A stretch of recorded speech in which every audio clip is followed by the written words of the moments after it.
want to thank you all for coming today. What we have to talk about is a very important, very serious issue, and that is unfunded mandates.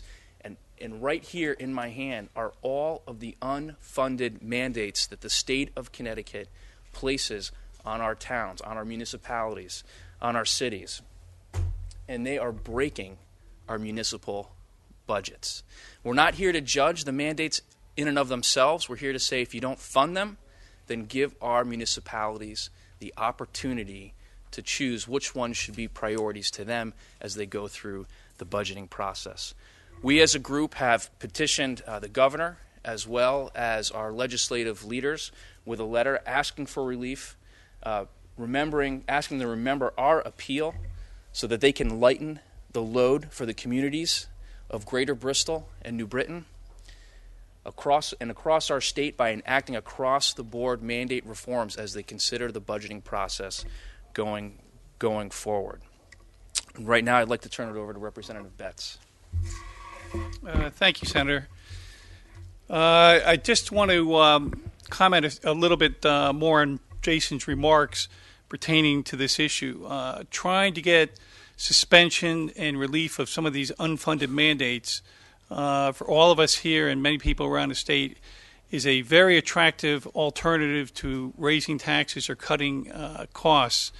And this is something that has been debated and talked about for years, not only by these folks, not only by the Republican caucuses, but even by the public itself.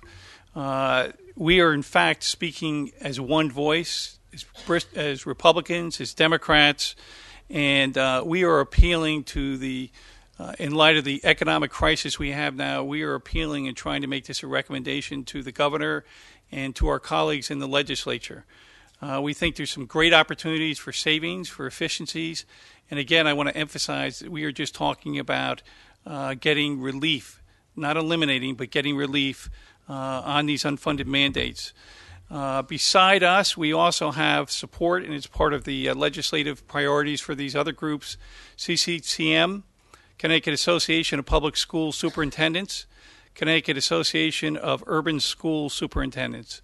So there is a broad spectrum of groups that have a very strong interest in this, and we think this is the time, this is the year to proceed on this, and we hope that this will be one of the accomplishments of the legislature and the governor this year.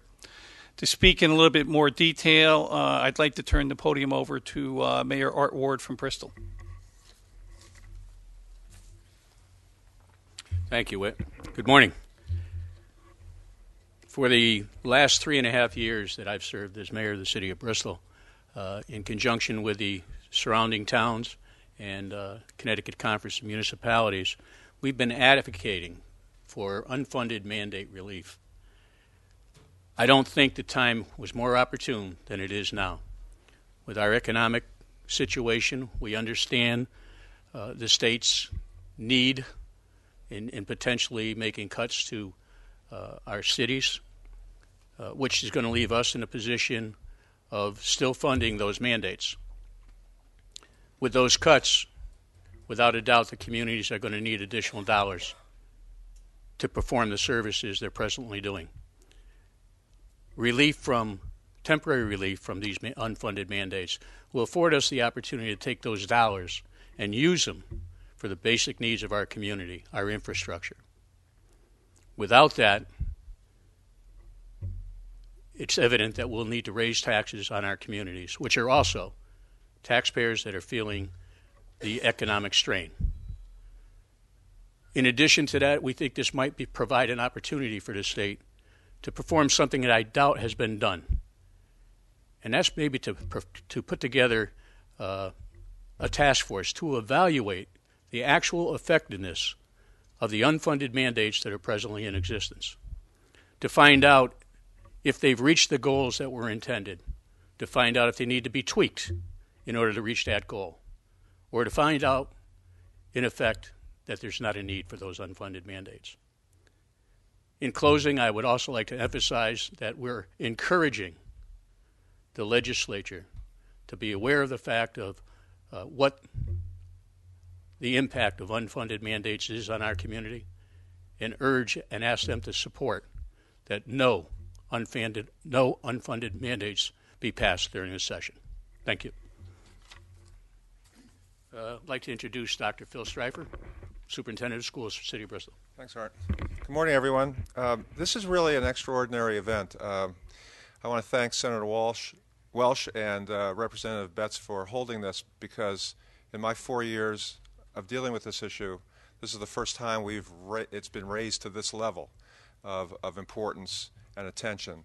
This is a critical issue. I've been at this now for almost 40 years in the education business, and I've never seen the forces and issues as critical as they are today. So to put this in perspective, our costs have continued to rise because of mandates, yet over the past 4 to 5 years, the state aid levels have been reduced from somewhere around 42% to what it is now, which is about 38%. So if you look at the total cost of education across the state of Connecticut, on average the state is only covering around 38% now. Even if ECS aid is held stable, it will drop again next year because of other rising costs. So we have a very special set of circumstances. And what really is impacted when we don't get relief from some of these mandates are the regular education programs for regular education students. For example, in my district, I spend just about 25 to 26% of my budget on special education. We want the very best for those kids. We also have a whole bunch of other mandates that have been passed in recent years.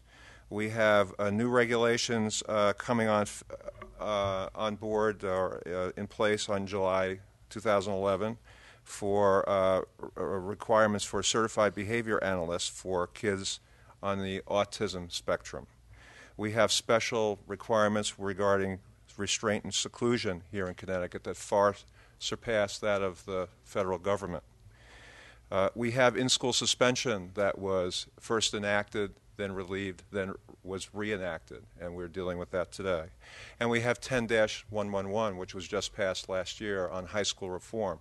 Now, all of these are great ideas. I don't know an educator in the state who would argue against the efficacy and value of those requirements. But the problem is, without serious infusion of new monies, what's going to be impacted are regular education programs for regular education students. That's wrong and that's unfair. So you're starting to see class sizes go up to the mid to high 20s, to the mid to low to mid 30s. And if people don't think that's going to happen, look at New Britain, look at Bridgeport. It's going to happen statewide. Music, art, all of the support programs will be reduced. If people don't think that'll happen, look to California, where those programs do not exist anymore. So if you have a child in regular education, those kids deserve all that we provide for special populations. So we have a choice. We can add new revenue, or we can get some relief. And so I'm particularly pleased to be here today to support this effort, and I hope that the legislature takes action. Thank you.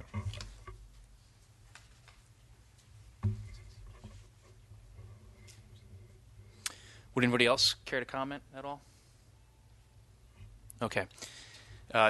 Thank you. I just want to emphasize that given the difficult financial times we have in the state this year and the years ahead, this is really the low-hanging fruit. It's not going to cost the state of Connecticut anything to give the towns the relief that they need so they can balance their budgets without raising taxes. This is a very important initiative. There are dozens of bills in various committees in this building right now, and I urge those committee chairs and members to get them out of committee. Let's get them to the governor so we can enact the reforms we need to enact now. Now I'll open it up to questions. If anybody has any questions they'd like to ask, please feel free.